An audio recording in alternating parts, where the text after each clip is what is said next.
rytas, laba diena, labas vakaras. Greičio formulė, 29 epizodas. Bėga tas laikas, Bėga žiauriai. ypač kai reikia bėgti nuo karščio, nors laimiai Lietuvoje tai nėra dažnas atvejis, bet kai duoda, tai per mažai Jo, nepasirodo. filmuojam kaip tik tuo metu, kai bent jau Vilnių užpuolė didžiuliai karščiai. Čia kažkur 3 dienas 4 laikysis. Bet primena- kaip ir visi tokie dalykai, jie netrunka ilgai. Kaip ir dėja, kaip ir Grand Prix savaitgaliai. Jo. Norėtųsi, kad ilgiau jie pabūtų. O žinai, Bernis lygtai pasisakė, kad 24 formulės savaitgaliai yra way too much. Žmogus, žinai, nejaunėja. Beje, jisai buvo Austrijos Grand Prix podiumo ceremonijos dalyvis. Taip, taip. Bet kiek jam metų, va, toj pasižiūrėsiu, 90, man atrodo, kokie 5. Tai Kol Lukas- ieškos Arūnas, žinai, norėčiau visiems priminti, kad reikia pasidalinti sveika su bendraminčiais šiuo įrašu. Reikia, žinoma, patiktukus spausti, prenumeruoti. Būtinai prenumeruoti. Taip, žinoma, geriau žinosit, kada mūsų įrašas išeina. Taip. Priminsim turbūt irgi, kad paleidom vėl Contribui, bus įdėtas po to dar ir linkas su visom galimybėm. Tada nuo praeito epizodo su Arūnu nusprendėm, kad galbūt kai kas iš jūsų mėgsta labiau klausytis, o ne žiūrėti, tai Spotify kanalą irgi, įkūrėm irgi linkas. Aš tikiu, kad žmonės, kurie naudoja, tokius podcastus vartoja automobiliuose, kai tenka pastovėti ir kamščiuose ir panašiai, tai jiems yra patogi alternatyva, garsinė versija, pasiklausyti Spotify, kas yra labai patogu šiuolaikinėje technikoje. Taip. Ir kas šiandien? Šiandien ką mes aptarsim? Aptarsim aktualijas, gandus, naujienas, Simuliatorių akademijos mūsų naujo segmento bus viena dalis. Įdomi, po to papasakosiu kokia. Aptarsim šiek tiek Ispaniją ir Austriją, kadangi nebuvom, iš karto po Ispanijos neturėjom epizodų, ir šiek tiek žvilgtelsim į Didžiąją Britaniją. Bet prieš tai dar Gediminas Jasaitis, jeigu mūsų žiūrovai atsimena, vienas iš mūsų laimėtojų vat tokios kepurėlės, atsiuntė linkėjimus iš Barcelonos, kur dalyvavo kaip žiūrovas lenktynėse, tai įdedu dabar nuotrauką, pasižiūrėsit, kur mūsų kepurėlė keliauja. O šita kepurėlė beje atiteks, nežinau, geriausią klausimą uždavusiam kitam epizodui. Pavyzdžiui. Tokia vat gražiai, greičio formulė kepurėlė. Čia prizas kitam kartui. Beje, su kepurėlė susijusi istorija, draugas mano Saulius tiksliai keliauja dabar su šeima po Italiją. Ir irgi siunčia kiekvieną dieną po keletą nuotraukų, kur kepurėlė buvo taip aplūdimi, tai kažkokiam, tai pili kažkokiai. Irgi primėtys. Kepurėlės geografija. Monografiją reikia leisti. Jo. Gerai. Kas dar? Daugiau turbūt nepamiršau nieko.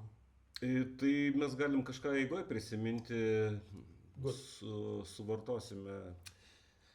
Tai norėčiau tada pradėti nuo Nikola Colovo, kurį aptarėm praeitą etapą, atsimeni, praeitą kartą. Taip, ir jisai, kaip sakyt, pateisina lūkesčius. Pateisina, dar 2 kartus lipo ant podiumo, ar 3 netgi, kadangi F2 yra irgi ir sprinto lenktynės, ir tie feature race. Tai Austrijoje atvažiavo feature pirmas. Ar ne pirmas? Man atrodo, Pirmas, laimėjo, jo, nes laimėjo. aš negaliu tvirtinti, kadangi pusę tik lenktynių spėjau pamatyti, o paskui lėkiau komentuoti formulės ir užsidengė persidengė. ten biški. Ir sprintai jam nepasisekė, jį ten šiek tiek pastumė, buvo avarija į sprintą, netgi galėjo suvažiuoti gerą. Bet Viskas ten tvarkoja. Svarbu tai, kad yra gandų, jog jisai kitąmet Racing Bull'uose bus. Tai gandai iš pradžių atsirado, po to jos pradėjo neigti, kaip visada. Tie gandai gal dar kurstomi to fakto, kad Maksas paskutiniu metu labai nejaukiai jaučiasi Red Bull komandoje. Ir, vėlgi, analogiški gandai, kuriuos, aišku, ir vadyba matyt kursto, ir šiaip žmonės pašaliniai kursto, nes jiems tai įdomu kaitinti padėtį. Tikriausiai visi girdėjo, kad vienas iš kandidatų, tiksliau ne kandidatų, o destinacijų Maxo Verstappeno gali būti ateityje McLarenas, bet Zakas Braunas pasakė, na, kokia tikimybė, kad, sako, lipsi iš vonios šlapia koja ir atsistosi ant banano. Tai sako, jeigu aš, sako, imu bananą ir skambinu Maxui, tai toks gandas gal tada ir patikimas yra. Bet kažkaip jo, paskutiniu metu suintensyvėjo šitą... Aš vieną versiją netgi girdėjau, kad na, mes labai gerėjom tokio triukšmo iš Maxo viso savaitgalio Austrijoje metu, kai jisai ten jam viskas negerai, tai sėdynė netokia, tai tas ne taip, tai tas nedirba, viskas blogai. Tai matyt pakurstė paaktyvino tą versiją, kad jisai ieško būdų tiesiog baigti sezoną dabar. Ir paatostogauti, palenktyniauti GT ar kažkas tokio, galvojant apie ateitį. Bet man tokios versijos visą laiką atrodo neįtin rimtos. Ir... Ypač po tokio rezultato kaip Austrija. Jo, bet mes gal prie to dar vėliau šiek tiek. Taip, dabar iš tų, tai reiškia Colovas kitais metais, jeigu ir atsidurtų Racing Bulls'ose, tai aš manau, kad čia yra Lawsono vieta, o ne kaip kitaip. Ir aš nežinau kodėl, ar čia Lawsonas pradėjo jaustis tokį spaudimą, nes kažkaip paskutiniu metu jisai pradėjo važiuoti geriau žymiai. Ir Austrijoje, na, taškuose atvažiavo vėlgi. Galbūt. Taip, toliau, kas dar tokio įsimintino buvo? Įsimintinas momentas, High Performance tokis yra podcastas, jeigu kas nors žiūrit, Rosbergas jame kalbėjo prieš porą savaičių. Ten buvo įdomus momentas jeigu neklystu, jisai pasako 2016 metų ar 15, neatsimenu kelintų, taisyklės Mercedes komandai. Jeigu tu sudaužai automobilį... Vidinės taisyklės Mercedes komandai. Jeigu tu sudaužai automobilį, pusė detalių kaštų yra išskaičiuojami iš tavo atlyginimą. Tai Rosbergas yra pasidalinęs, kad už vieną avariją yra sumokėjęs $360,000. Kai turi iš ko mokėti, kodėlgi ne? Bet tai paskatino ir jį, ir Hamiltoną tais metais, man atrodo, čia buvo 16, galbūt po Ispanijos, po tos avarijos. Paskatino juos kažkaip atsargiau žiūrėti tą... Žmonės motyvuoja pinigai kai kurios, ar ne? Pinigų atidavimas. Taip, kas dar? Iš Monako dar užsitęsusi istorija, kurią mes čia nagrinėjom dėl to pit speed limiterio. Gasliui grąžino podiumą, bet vieninteliam jam, nes kiti, kurie atliko jau bausmę, kuriem nebuvo pridėtas laikas, kaip ir FIA patarė, kaip ir neapeliuoti jo, nes Mercedesas norėjo, bet jiem ten pasikalbėjus patarė neapeliuoti. Tai tikiuosi, kad bus išspręstas tas klausimas dėl distancijų ir matavimo, bet kaip tu ir aiškinai, Rūna, aną kartą, problema yra ne tame, kad kažkas netaisyklingai nustato speed limiterį, o kad matavimo principas yra kitoks. Matuojamas ne greitis, o fizikinė formulė, distancijos ir laiko. Taip, bet mes mokėme šiek tiek tų dalykų mokykloje, netgi vidurinėje. Man nesuprantama viena dalis, gal mano per trumpa minties eiga, kaip įvertina sustojimą keistis ratų į tą vidutinį greitį, kurį matuoja. Irgi tas pats, jo. Bet, na, ten protingi žmonės sėdi. Kartais išlenda įla iš maišo, kaip ten nešventieji puodas. Beje, vienas iš, dabar bijau prisiminti, ar čia buvo Ispanijoje ar Monake, vienas iš teisėjų tos komandos narių yra lietuvis. Žinai šitą? Nežinau. Dabar bijau pameluoti, jeigu kas nors žinot arba atsimenat, parašykit komentaruose pavardę. Nesakau, kad jisai buvo tas, kuris... Aš žinau labai vieną rimtą lietuvį, kuris vadovauja teisėjams Dakare. Ir aš nežinau ar visuose, bet daugelį Europos ralio čempionato etapų. Okay. Linkėjimai Paliukėnui. O jo sūnus su Vanagu sėkmingai mačiau baigė kažkurį tai europinį ralį. Okay. Good job. Tai taip, tai Alpinui Gasliui grąžino podiumą. Kas dar? Apie Alpine buvo dar tokių gandų, kad Alonso lygtais nepatenkintas į ten eis, bet čia turbūt daugiau tie gandai visą laiką atsiranda dėl to, kad Briatore yra jo vadybininkas, dar vis oficialiai, nepaisant to, kad žmogus jau toj taps pagyvenęs, toks kaip mes, o jam dar vadybininko reikia. Bet Alonso tos gandus paneigė, sako, aš su Aston Martinu taip ir išbūsiu, netgi kažkaip suformulavo jisai savo atsakymą, nesvarbu kokioj rolėje, ne? Tarsi ir po lenktyniavimo jisai... Na, apie ateitį reikia galvoti, visą laiką Formulės 1 nevairuos visą gyvenimą. Nu, mes jau irgi praeitais metais, man atrodo, kalbėjom, kad Alonsui pats tas turbūt būtų Le Manas 24 valandų varžybos, kažkas tokio. Bet aš manau, kad geriau, kad Alonsas spręstų savo ateitį, o ne žmonės Lietuvoje kažkur prie Vilniaus šildydamiesi po saulę, nes nebūtinai ta saulė teisingai smegenys veikia. Taip. Kas dar buvo toks... Tu čia punktą užrašęs dėl galimo trumpinimo lenktynių distancijų, tai turi fizinį pagrindą, kadangi norima mažinti elektrinės dalies jėgos agregato poveikį, tai yra galingumą planuojama mažinti nuo 350 iki 300 ir didinti kuro kiekį, kas leistų didinti vidaus degimo variklio galingumą. Ir kad nebūtų tokio šoko, kad nereikėtų perprojektuoti variklių iš esmės fiziškai, tai buvo ilgi ginčiai dėl to ir buvo rastas kompromisinis sprendimas, kad tą variklio vidaus degimo galios didinimą padaryti 2 etapais. Tai yra, kad kitiem metam planuojama didinti. Yra sutarta kitiem metam 5% kuro kiekį leidžiama, tai turėtų leisti pakelti vidaus degimo variklio galią iki maždaug 420 kW nuo dabartinių 400. Na, su elektros galios sumažinimu tai atitinkamai pakeistų šiek tiek balansą. Bet net 5% padidinus degalų kiekį leidžiama, atsiranda problema, nes, Formulės 1 projektuojamos taip, kad visi kompromisai būtų iki ploniausios vietos sugalandami. Tai yra, kad jeigu tau reikia daugiau 5% degalų, tavo degalų bako, kurį turi suprojektuotam šių metų bolide, neužtenka.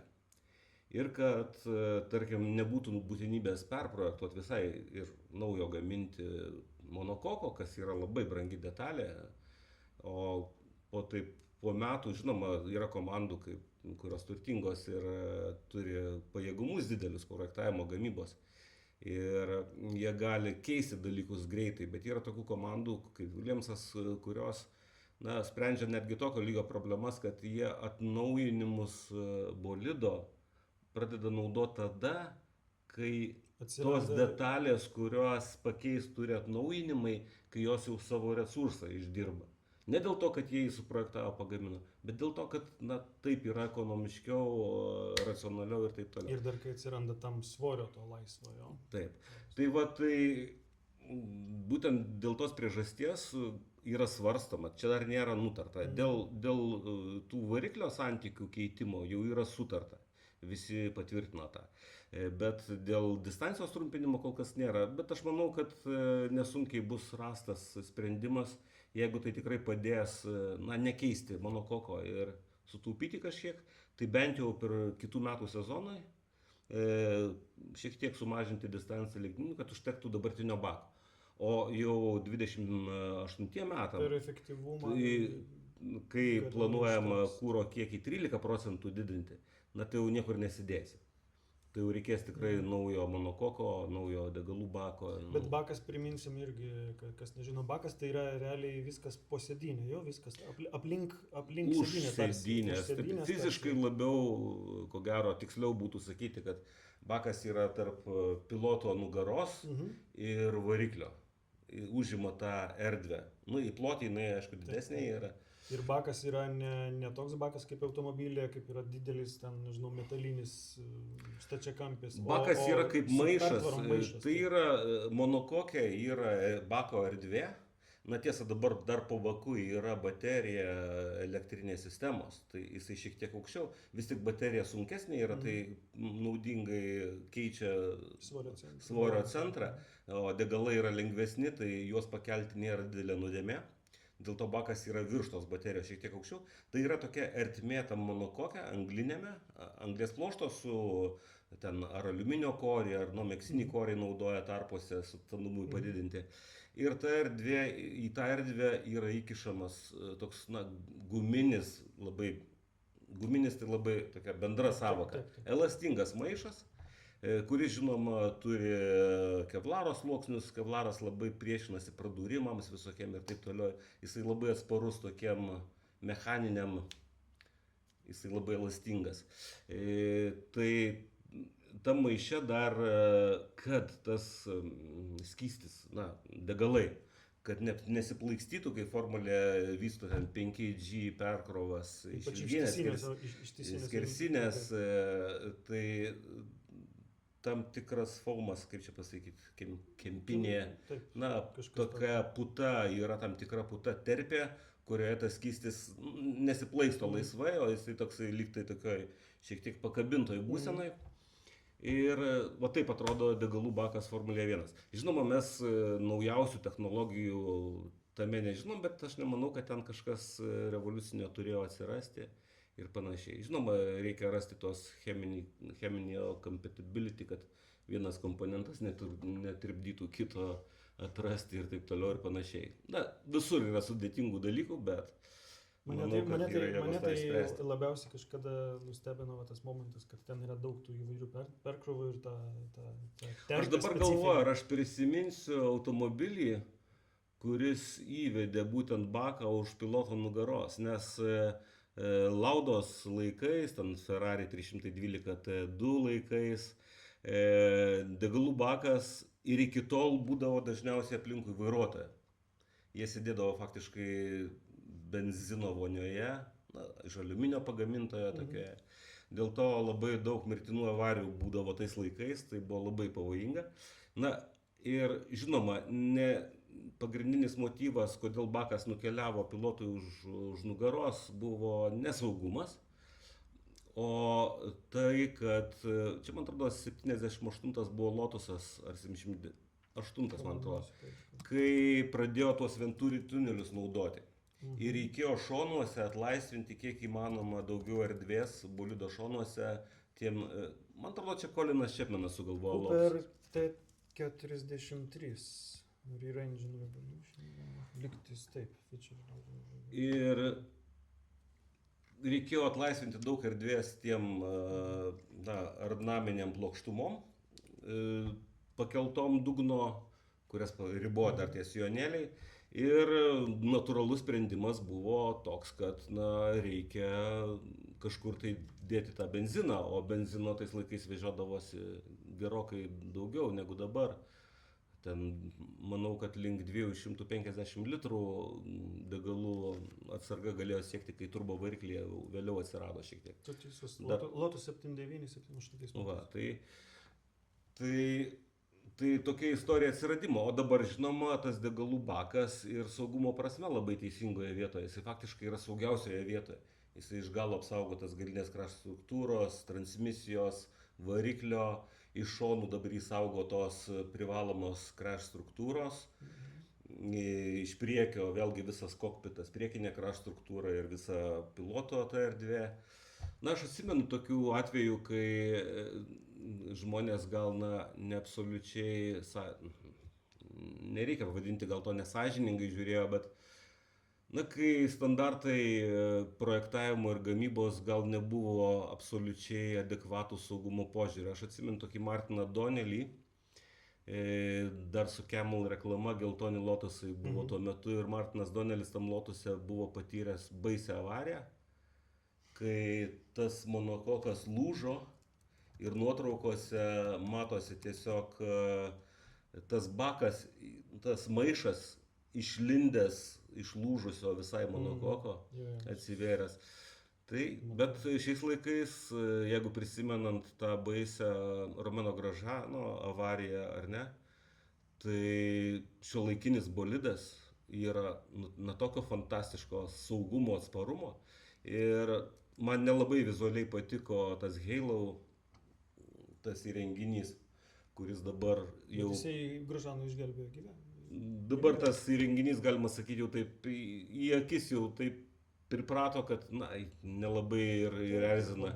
Bet Gružano atveju, tai ko gero, tas Halo tikrai išgelbėjo, su visom kitom, žinoma, sistemom išgelbėjo gyvybę. Dovanokit už ilgą tokį nukrypimą į šoną, bet aš manau, kad visiems įdomu sužinoti dalykus ar prisiminti dalykus, kurie reikšmingus žingsnius. Labai įdomus nukrypimas. Labai įdomus. Tai dabar žinom, kad 1978 metais, žiūrėk, specialiai. Buvo pirmą kartą panaudotas kuro bakas už vairuotoją. Tai dabar linksma proga padaryti pertrauką ir laikas mūsų segmentui su Simuliatorių akademija.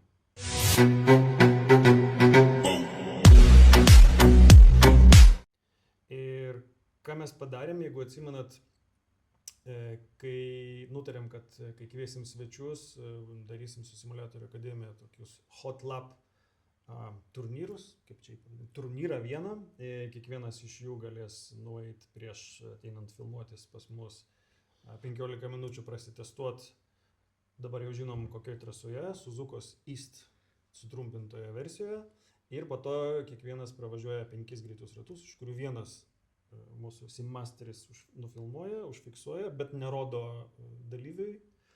Ateinam čia, pasižiūrim ir tik tada atskleidžiamas laikas. Tai ką mes... Dar palauk, reikia priminti, gal ne visi matė mūsų ankstesnį diapazoną, kad visi gauna, kaip jau minėjau, tą pačią Suzuki East trasą, absoliučiai tas pačias atmosferinės, temperatūrinės sąlygas, visiškai tas pačias padangas, visiškai tuos pačius bolidų nustatymus ir visiškai tą patį formulės bolidą. Taip. Ne formulės 1, žemesnės formulės bolidą. Taigi, galima sakyti, sąlygos tos pačios, žinoma, gal kažkokį pranašumą gaus tie žmonės, kurie su tais simuliatoriais kažkiek važiavę, nes tai vėlgi, tai net į kitos komandos formulę įsėdus, matyti, reikia adaptuotis, ar ne, reikia mokytis ir taip toliau.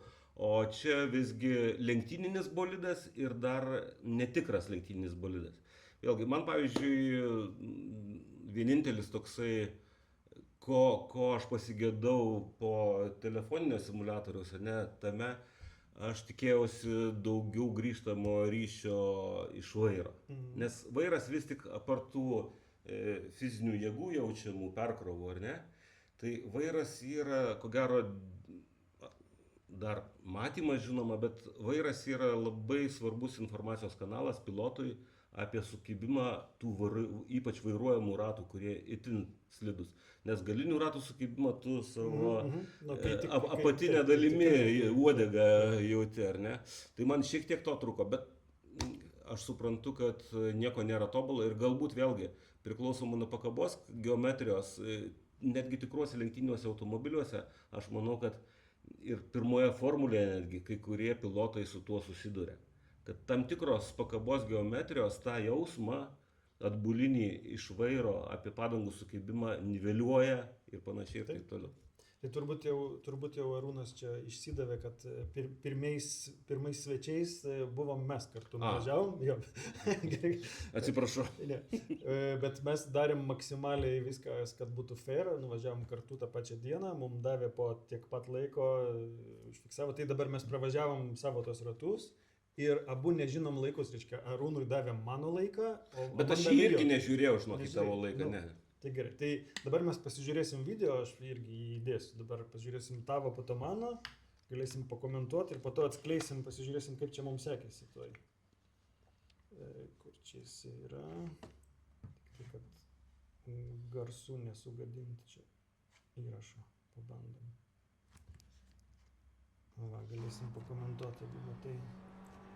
Nes aš tavo laiką žiūrėjau, tu mano, tai yra tavo video žiūrėjau, tu mano video žiūrėjai. Tai aš ką pamačiau pirmam posūkiu, žiūrėk, aš pamačiau, kaip tavo veikia, tai stabdymas, vairavimas, nes matosi raudonas žalias. Tu tarsi taip tą pirmą posūkį įveiki nepasitikėdamas, ne?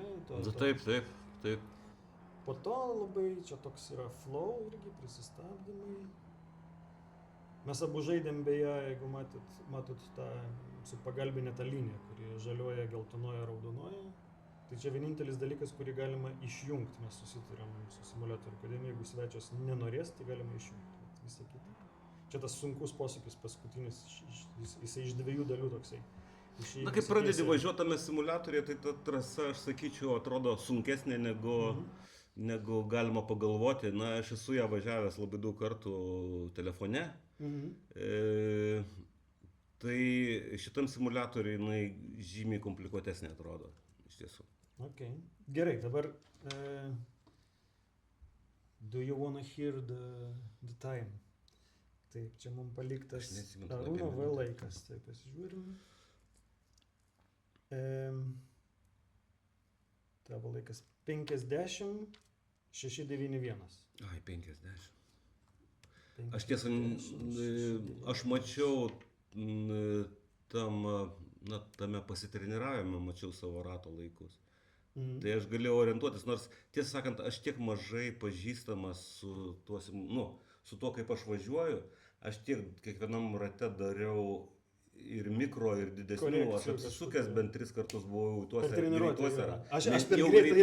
Aš greituose ratuose bent 3 kartus buvau apsisukęs. Tai yra, kad aš negalėjau adekvačiai, nes kai tu važiuoji tikrą automobilių, tarkime, treniruotėje kažkur, ten slalomo, nesvarbu, tai ilgainiui tu pradedi jausti, koks tavo laikas. Tu kartais net ten poros dešimtųjų tikslumu gali pasakyti, kad bus toks ir toks laikas. Bet čia jau tas patirtis. Čia aš dar labai toli nuo to, kad jausčiau kiek laikas, dėl to tam greitam rate, kur man laiko pačiam nerodė, tai aš negaliu pasakyti, ar jisai buvo. Netgi aš negaliu pasakyti, ar aš gerą ratą įveikiau, ar nelabai gerą. Dabar pažiūrim.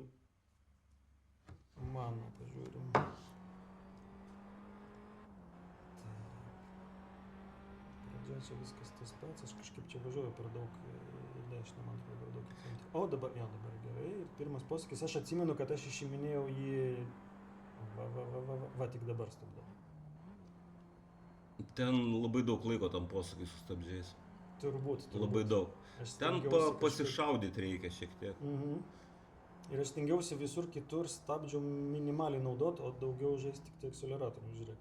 Aš atleidinėjau daug daugiau negu stabdžiau, tai labai vėlai kažkaip. Nežinau, ar čia išėjo kažkas gerai, čia man atrodo stabdžiau galiu, ne? Jo.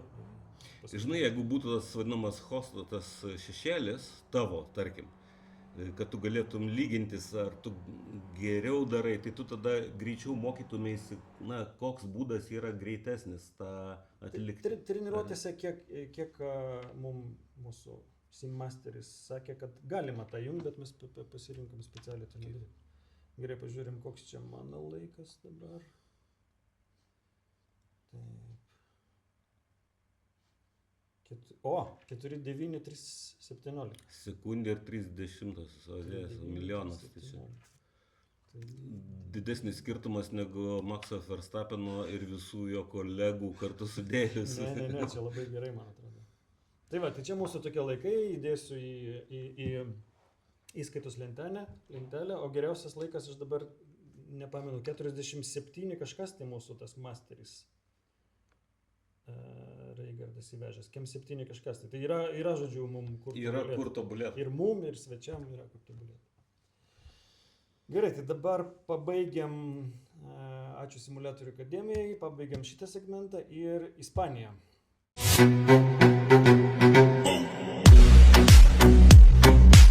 Iš Ispanijos ką mes? Iš Ispanijos čia Ispanija, nepaisant to, kad mes filmuojam po Austrijos lenktynių, aš specialiai atsinešiu. Tiesą sakant, aš nežinau, ar daug žmonių buvo tikinčių, kad Ispanijos lenktynių nugalėtojų gali būti Lewisas Hamiltonas. Aš manau tikrai labai mažai. Aš bent jau galiu prie tų žmonių priskirti visai sąžiningai ir ramiai. Mes abu, jeigu prisimintumėm savo top 3 spėjimus, Hamiltono nebuvo netgi trejetuke. Ir kas dar, ko gero, didesnį įspūdį daro, tai kokia jisai turėjo persvarą paskutinėme lenktynių segmente. Nežmoniška, tokia atrodo, kad... Taip, greitis buvo. Ten ir 20 sekundžių paliko visus stovinčius faktiškai. Žinai, kom priminė man kažkur iš tolo, man priminė Schumacherio Prancūzijos Grand Prix, tik tai neatsimenu metų, 2002 gal, kai jisai važiavo 4 sustojimais prieš 3 ar 3 sustojimais prieš 2 pas visus. Neatsimeni metų. Tai va čia buvo labai panašiai, jie irgi su taktika. Bet žinai, gali būti toje jo persvaroje paskutiniam segmente, gali būti tai, kad varžovai pamatė, kad nėra valčių, kad jie pralaimėjo. Ir jau dingo motyvacija priešintis, ar kaip tą pasakyti, kai niekas nematė vilties. O vėlgi, žiūrėk, aš matau tame scenarijoje, kurį pakišo Ferraris Mercedesui, labai teisingą bandymą. Hamiltono ankstyvas pirmas sustojimas, pereimas į agresyvę daugiau sustojimų taktiką, jisai pakišo Mercedesam koją, nes jie išsigando, jie norėjo dengti ankstyvą Hamiltono sustojimą. Ir tai juos ištraukė iš jų suplanuotos strategijos. Ir jie iš karto pradėjo matyti, kad jiem trūks padangų tam planui, kurį jie buvo nusistatę. Ir tai dar buvo vienas faktorius, kuris ko gero. Ir, žinai, bet vėlgi po Austrijos savaitgalio, pridėjus prie to, neįsiu į Austriją, bet pridėjus Austrijos scenarijų vykusį, ko gero galima visiškai sąžiningai pasakyti, kad nesvarbu, kad Ferraris išprievartavo Mercedesą žaisti jų sąlygom. Tai žinoma buvo svarbu Barcelonos lenktynėse, bet jeigu Ferraris nebūtų turėjęs potencialo realizuoti tą savo scenarijų, kuris buvo konkurencingas su komandos lyderės, tai jie nieko ir nebūtų padarę. Nes jie analogiškai bandė daryti ir Austrijoje. Bet kuo tai baigėsi, pamatysim paskui, ar ne, kas nežiūrėjo lenktynių.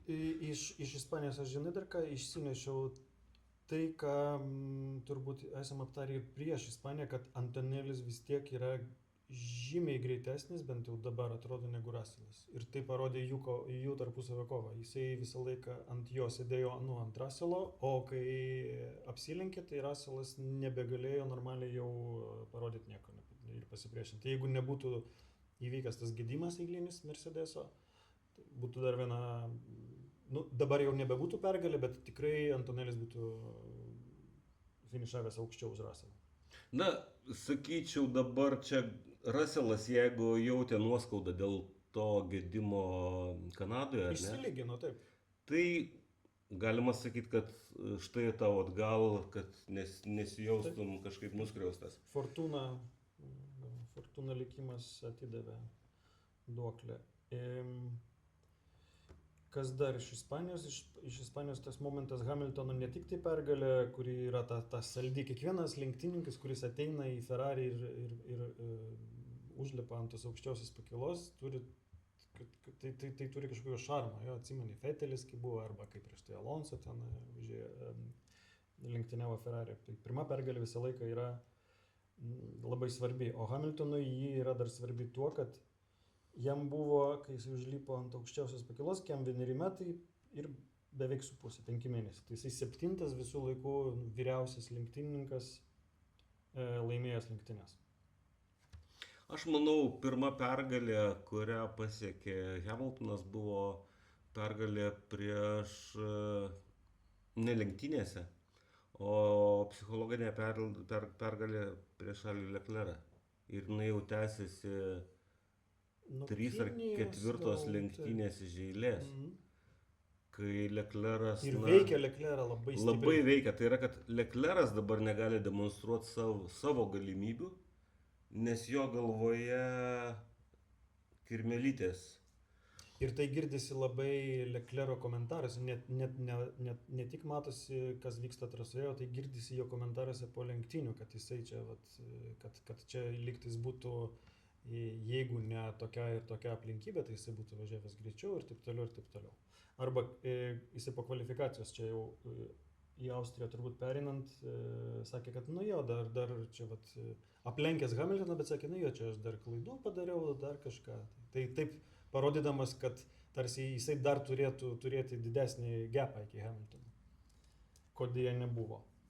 Ir tai, ką buvau užsiminęs tau prieš filmavimą, čia irgi turbūt apie Austriją kalbant, visi dar atsimenat, nes tai buvo tik tai vakar, arba užvakar, priklausomai nuo to, kada paskelbsim epizodą. Kai Leclerc'as gynėsi nuo Hamiltono žiauriai agresyviai, stumė jį už trasos ribų, o už 4 posūkių užvažiavo į boksus. Tai iš komandos pozicijos tai elgesys visiškai netoleruotinas, man atrodo. Būtent tokiais atvejais, kai tu žinai, kad tu jau pasitraukiai, tu trukdai savo, tu sukeli riziką nereikalingą ir tai tos kirmelytės, apie ką tu turbūt minėjai. Kas dar apie Austriją? Apie Austriją turbūt... Mes gal apie lenktynės pratęsim, bet man tada vos ne pagrindinis Austrijos savaitgalio įvykis buvo kvalifikacija. Ir aš tikiu, kad apie tą situaciją visi gali turėti vienokią ar kitokią nuomonę, bet man keistai atrodė situacija su George'u Russellu. Na taip, Ferrari komanda ten šūkavo, šokinėjo, sveikino vienas kitą, pirmos 2 vietos, pirma startinė eilė ir sekundžių bėgyje finišo liniją kerta Russellas ir aplenkė Ferrari laiką. Ir man irgi buvo toks įspūdis, kad Russellas negali fiksuoti geresnio rezultato tuo metu, kai tik ką įvyko avarija, kai nesaugioje vietoje stovi automobilis, labai pačiame greičiausiame trasos posūkyje. Šiek tiek absurdiškai atrodė. Ir, kaip aš matau, visų pirma reikia paaiškinti, kaip teisėjai matė situaciją ir kas motyvavo jų tokį sprendimą. Man, pavyzdžiui, neaišku, kodėl dažnai lenktynės ten šiek tiek vandens yra, šiek tiek lynoja, nesaugu pradėti lenktynes, per daug vandens, ten matomumas blogas, tas anas. Ir stovi visi žiūrovai, milijonai žiūrovų visam pasaulyje prie televizijos ekranų, sėdi, ieškosi užkandžių ir taip toliau, bando užmušti laiką, nesaugu lenktyniauti. Čia greičiausioje trasos dalyje įvyksta didelė avarija. Mes nežinom, nukentėjo žmogus, nenukentėjo, dar niekas tuo nėra įsitikinęs. Vyksta kvalifikacija. Ir teisėjai leidžia savo pakabinti vieną geltoną vėliavą. O vieną geltoną vėliavą pasirodo pilotą įpareigoja daryti beveik nieko. Sumažinti greitį. Tai jeigu tarkim, tu sumažini greitį 1/1000 km/h, tą teisėjai gali traktuoti kaip sumažinimą greičio. Tai vat šitos dalies aš tos oficialios versijos ir nesuprantu. Man atrodė, kad logiška buvo paskelbti double yellow, tą dvigubą geltoną vėliavą, kuri reiškia, kad jokie rezultatai nebus skaičiuojami. Ir teisėjai tą padarė po 22 sekundžių nuo geltonos vėliavos paskelbimo. Reikėjo priimti sprendimą, aš suprantu, taip, bet keistai. Bet... Aš absoliučiai nieko prieš neturiu Russellą ir mačiau aš telemetrijos duomenis, taip jisai anksčiau atleido akceleratorių.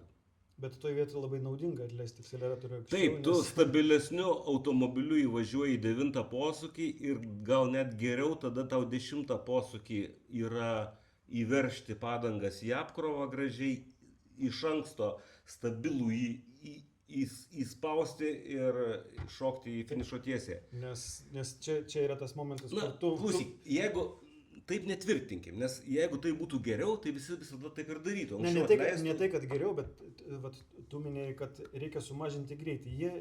Teisėjai žiūri telemetriją, būtent ne greičio kreivę, o akceleratoriaus atleidimą žiūri daugiau negu greičio kreivę. Tai greitis gali būti panašus tuo metu, kadangi tai yra stabdymas vis tiek. Bet akceleratoriaus atleidimas tai buvo akivaizdus, Russellas tą padarė, sumaniai toj vietoje. Prie to pridėkime kitą faktą, kad Russellas tame sektoriuje, kur buvo avarija ir geltona vėliava, 20 kažkelias tūkstantasias nusileido savo ankstesniam geriausiam rezultatui. Ką ten šnekėjo Russellas į ekraną, kad aš pusę sekundės pirmavau, nieko panašaus, jisai ten 10 ar 10 turėjo persvarą, jis nedidelę persvarą. Jisai abu Ferrarius tam trečiam sektoriuje su avarija, jisai juos abu ten aplenkė. Ir gana apčiuopiamai aplenkė. Tai va, tai yra tokie prieštaringi dalykai. Aišku, negalima kaltinti Russello. Russellas Jisai labai sumaniai pasielgė. labai sumaniai, super. Tai Išnaudojo viską. Kaip sakė Wolfas, Antonelis tokios klaidos daugiau nepadarys, nes Antonelis važiavo dar arčiau Maxo Versa, tai yra jisai anksčiau negu Russellas atvažiavo į įvykio vietą ir jis pamatė geltoną ir viskas, atleido, atmetė ratą. Aš tuo metu buvau atsukęs abiejų onboardus ir labai įdomu, kad ir Russellui, ir Antoneliui jų inžinieriai sakė tą patį, kai tik tai ten kairiai pusėje tablotas. Tablo įsijungė. Jis pradėjo mirksėti, bet ne su trikampiu, ne double, o pats. Tai ir vienas ir kitas inžinierius ir vienam ir kitam pasakė yellow. Tiesiog yellow. Ir vienas atsileido, o kitas, tai tą panaudojo savo sumanumą. Aš spėju, sugalvoti Russellas, kaip jam elgtis, neturėjo laiko. Nes žmonės irgi paskui tyrinėjo nuo įrašą, nuo to momento, kai jisai pamatė geltoną iki jo atleidimo, ten 2 sekundės ar viena. Mažiau, ten 10 sekundės dalis. Tai yra, kad jisai to sugalvoti, jis tiesiog vabank ėjo ir jam gerai gavosi. Bet čia gerai apie Kimi prisiminiai ir tai, ką Wolfas pasakė, tai tikėtina, kad ateityje elgsis arba bus pamokintas Kimi elgtis kitaip, bet čia tada sukelia riziką saugumo situacijai. Jeigu bus man labai patiko, ten visi socialiniuose tinkluose matė, kai Maxas Verstappenas kirsdamas finišo liniją su inžinierium savo pajuokavo, kad klausyk, čia geltonos vėliavos, tai aš turiu spausti gazas dugnas ir aplenkti tą automobilį dešiniai. Ir iš karto juokauju. Ta prasme, kad aš čia nieko neprovokuoju. Bet čia precedentą sukelia, nes pats konceptas saugumo į geltoną vėliavą turi būti peržiūrėta kažkaip iš FIA pusės, ką turi lenktynininkai daryti, arba privalomai, ką turi daryti. Arba bent jau užskaityti ar neužskaityti greitesnį ratą negu prieš. Nes vėlgi tuose įpareigojimuose vienos geltonos vėliavos tekstas dar toliau yra, ne tik sumažinti greitį ir pasiruošti keisti važiavimo kryptį prireikus. Kažkas tokio yra tekste. Toksai labai aptakus. Tai ar ten Russellas, ar klausė jo kas nors, tu buvai pasiruošęs važiavimo kryptį į kairę pusę nuo Maxo stovinčio automobilio prie barjerų keisti, ar ne? Taip, žinoma. Taip, tikiu. Jo, bet situacija nors buvo tokia dviprasmiška, bet tie visi paaiškinimai, ypač po lenktynių, buvo užskaityti ir Russello pole pozicija, kaip bebūtų, užtarnauta. Kimiui čia nepasisekė, nes jisai būtų buvęs greičiausiai antras. Pirmas ko gero antras, nes važiavo šiokių tokių atsilikimų. O Maxo ten vėlgi panašu, kad iš tikrųjų Red Bull komandoje vyksta tam tikri veiksmai tokie, kad Maxas nelabai patenkintas ir ieško kažkokių būdų išeiti gerom sąlygom. Bet Maxas, aišku, tuos ketinimus sustabdytų, jeigu jo automobilis pasidarytų potencialus nugalėtojas, ar ne? Ar aš teisingai mąstau? Nes vėlgi po lenktynių, kai Maxas pamatė, kad jisai buvo labai realus pretendentas nugalėti, kiek jis sekundę 60-asias pralošė Russellui finiše? Nei kiek faktiškai. Tai ir čia su kompromisais, nes jisai sakė kažkur vidury lenktynių. Jisai kovojo su Hamiltonu vienu metu. Prarado laiką, bet jisai esminių faktorium, kodėl jisai to tikro šanso neturėjo, kažkas nulūžo jo automobilyje.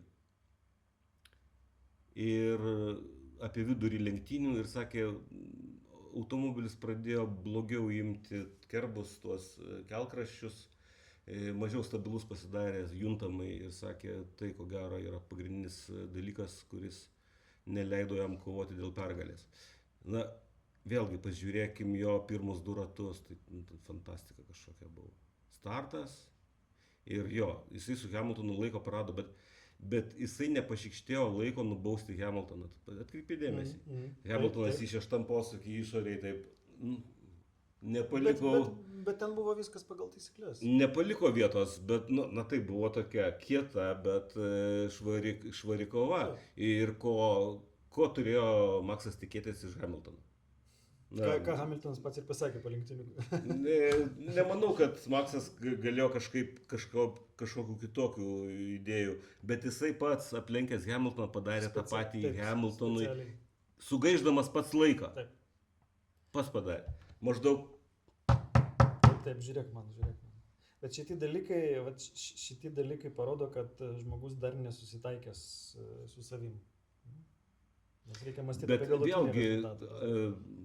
Visus faktorius įvertinus, potencialiai, ko gero, Maksas buvo tas žmogus, kuris galėjo laimėti lenktynes. Žinoma, ko gero, Makso naudai sužaidė tai, kad Antonelis turėjo labai blogus 2 pirmus ratus. Labai blogus. Prastą startą, pirmam rate jis 2 ar 3 kartus išlėkė. Už dešrelių. Paskui antro rato pradžioje vėl bandė atakuoti Leclercą, vėl išlėkė. Paskui turėjo praleisti Leclercą, kadangi įgijo persvarą už trasos ribų. Ta proga jį kažkas patvarkė dar. Ar ne Maksas Verstappenas? Reikia atsukti lenktynes. Neatsimenu. Kažkas jį dar patvarkė tą pačią progą, kadangi jis turėjo pristabdyti, prarado greitį ir jį pasigavo dar. Taip, Leclerc'as, nežinau. Antonelis, koks Leclerc'as? Antonelis. Va, jisai pats pripažino po lenktynių, kad nepavykus startui, elgėsi ko gero taip nepamatuotai, karštakošiškai, emocionaliai. Ir, normalu, kad tokiam amžiui žmogus daro tokias, bet ko Bet aš gero sakyčiau, jis daro labai mažai tų klaidų. jisai mokosi. Ir tų karštakošiškumo jame aš Nes matau jeigu žymiai mažiau negu pas... Ne tie grybai jo pirmo rato, dar klausimas, ar Russellas būtų laimėjęs tas lenktynės. Nes Antonelis panašu viso savaitgalio metu matėsi, kad turi didesnį potencialą greičio prasme. Bet kažkur galbūt jo nesurado. Na, tiek to, vis tiek rezultatas Ferrari buvo... negalėjo suprasti, kur dingo jų tas greitis. Jo, ir jų taktika labai įdomi buvo, ką tu ir minėjai. Tai jie pagalvojo, kad mums paėjo Ispanijoje, padarykim tą patį. Jie norėjo laužti kortą. Ir, bet neturėjo to greičio. Ir kiek jie patys tvirtino, kad galinės padangos buvo silpna vieta jų. Ir ne tik, man atrodo, variklis kaito. Tai yra, kad kai jie švariam ore važiavo, tai dar nieko viskas buvo. Bet jeigu tik paskui kažką, tai temperatūros variklio paaukšti. Bet neturėdami padangų, nes, pavyzdžiui, Hamiltoną jie pasikvietė pirmam sustojimui uždėjo softus dėl to, kad mediumo neturėjo. Tai netgi šis sprendimas jau tarsi tau sufleruoja, kad gal tu nedaryk 3 stopų, jeigu tu neturi padangų. Čia buvo labai rizikinga. Žiūrėk, Hamiltonas važiavo rizikingai sustojimais. Leclerc'as nevažiavo rizikingai. Pažiūrėk, kur baigė Leclerc'as. 8 vietoje, jeigu aš... Leclerc'ui tiesiog pritruko greičio bendrai. Bet jeigu tos sustojimus čia jeigu kas būtų, jeigu būtų. Žinai, jeigu Russellas nebūtų, nesvarbu kokiu būdu, nelaimėjęs pole pozicijos, juos vis tiek būtų suvalgę minimum 3, jeigu nedaugiau žmonių, nes Hamiltonas finišavo 5 už vieno iš McLaren, matau, už Piastri. Ir vėlgi, Hadžaras irgi visai stipriai atrodė lenktynėse. Jo startinė pozicija nebuvo ideali, bet jis vėlgi aplenkė ne tik Leclerc'ą, man atrodo, ir Norrisą aplenkė. 2 žmonės aplenkė, taip. Tai... Jo, Hadžaras neblogai. Tai modifikacijų daug atvežė Bet visi atvežė. Red Bullis. Ir Ferrari atvežė variklį. Mersas nelabai ką atvežė. Mersas greičiau netgi minusinius gavo patobulinimus, nes ten Ferraris kažką federacijos paprašė pažiūrėti į Jo, reglamentą, ar ten gerai viskas su Dirbtinio Merso difuzorio- difuzoriaus atnaujinimais ir man atrodo kažką Reguliuojami, Mersas aišku. turėjo Taip, nusiimti. taip, buvo kažkokios smulkios Tai va, kažkas turėjo neigiamų patobulinimų, kažkas turėjo Red Bullio patobulinimai, akivaizdu, kad nelengvai, nes turėjo problemų ir Hadžaras, ir Verstappenas savaitgalio metu, bet kažkas tikrai ten pradeda veikti. Bet irgi čia buvo track specific, man atrodo, nes Verstappenas jau yra pakomentavęs, kad išbandė Silverstone'ą šito automobiliu ant simuliatorius ir sako, tai mums pritrūks ten baterijos, netgi ne vienoje vietoje tiesiogiai. Sako, nežinau, ką mes ten veiksim Silverstone'ą. Vėl, kaip aš matau, gal tai nėra absoliučiai teisingas požiūris, kas suteikia tokią, sakyčiau, persvarą Red Bullui. Tikrai labai specifinė trasa Austrija. Ir ten maksimalus greitis, ko gero, yra labai geras koziris. Ne tik puolant, lenkiant, bet ir saugant, ginant savo poziciją. Tai yra, kad tu labai gerai matėsi Formuliai 2, kuri turi visai kitokį techninį reglamentą, ten vis dar yra tas vadinamas DRS-as. Tai ten protingi vaikinai, kadangi sustojimai Formuliai 2 yra ilgi ir vienas privalomas, bet visiems buvo aišku, kad labai karštas oras ir kad padangų bus trūkumas. Tai yra, kad tu jau prieš lenktynės tuos du komplektus turi sugalvoti, kaip sutaupyti, nes jeigu tu važiuosi, tai tau jų neužteks niekaip. O sustojimas, tai viskas, tu paskutinis, papildomas. Ką darė daugelis tokių protingų vaikinų, kaip tame tarpe ponas Nikola Colovas. Jie naudoja DRS-ą pataupyti padangą. Tai yra, tu važiuoji paskui varžovą, kurį tu jauti, kad tu gali aplenkti DRS-o pagalba nesunkiai, bet tu jo nelenki tam, kad akceleruojant iš lėtesnio posūkio, tu taupytum padangas ne taip intensyviai akceleruodamas, o kompensuodamas tą lėtesnę akceleraciją aerodinaminio, taip sakant, pasipriešinimo pagalba. Tai va, kodėl aš manau, kad būtent tas geriausias Red Bullio maksimalus greitis, tokia koncepcija, pasirinkimas toksai mažesnio pasipriešinimo aerodinaminio, buvo didelis, kaip sakyti, privalumas būtent šioje trasoje. Ir sakau, jeigu viskas būtų ten vykę sklandžiai, tai Maksas tikrai būtų pasigavęs Russellą ir suvalgęs. Galimai.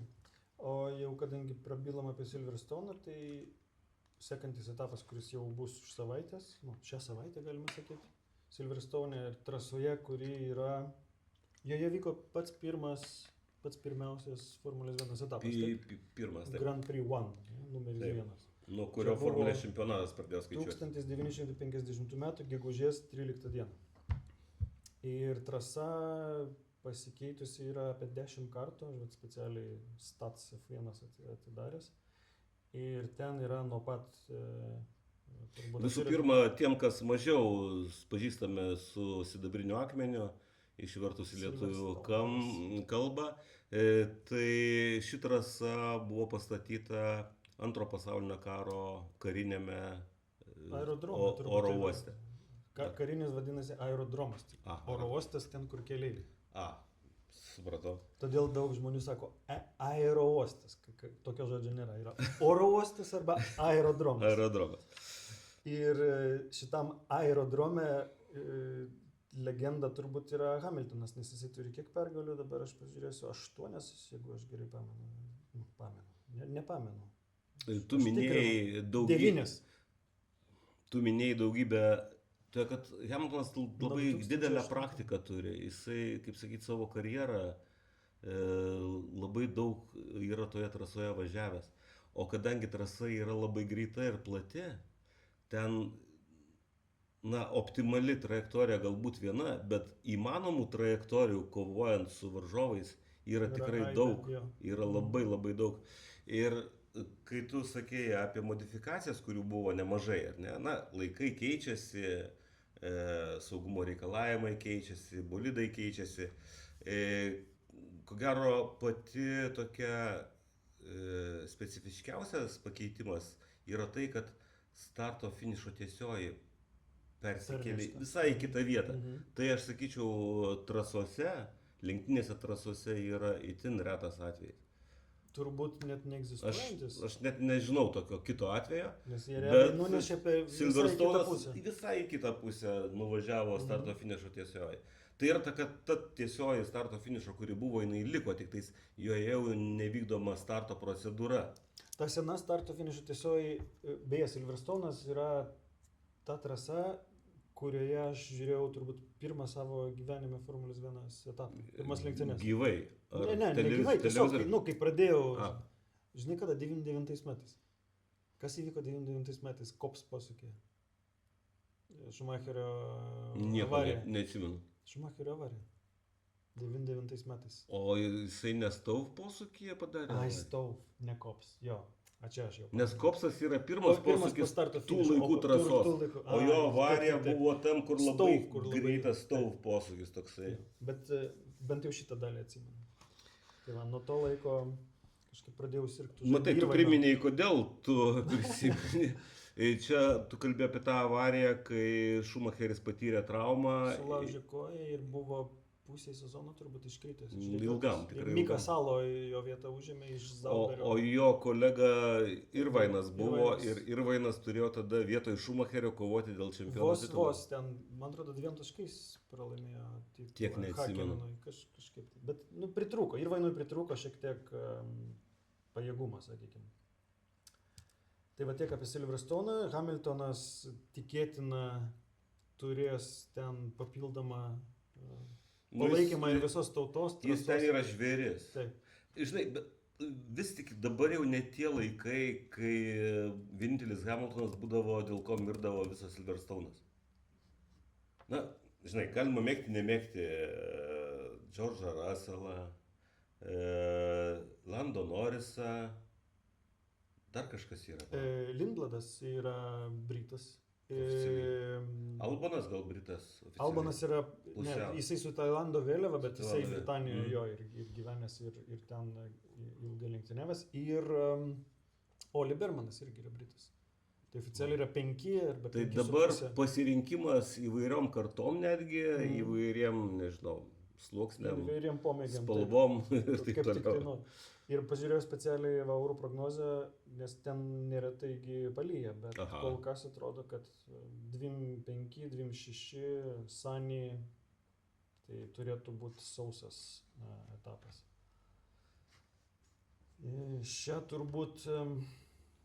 Čia turbūt gaida pabaiginėsim mūsų šitą epizodą, tik tai priminsim apie Contribui, kur galite prisidėti 1,3 € arba 9 per mėnesį ir pasižiūrėsite, aš įdėsiu informaciją, kas, kur ir kodėl ir kokie yra skirtumai. Priminsiu, kad uždavinėtumėt klausimus už geriausią klausimą kepurėlę greičio formulės. Kaip visada, prašom palaikinti, pasidalinti ir užsiprenumeruoti mūsų kanalą. Ir turbūt iki kito karto. Tai matyt, pasimatysim kažkokiam vėl tokiam Netrukus. protingame intervale. Galbūt po poros savaičių. Iki. Ačiū, ate.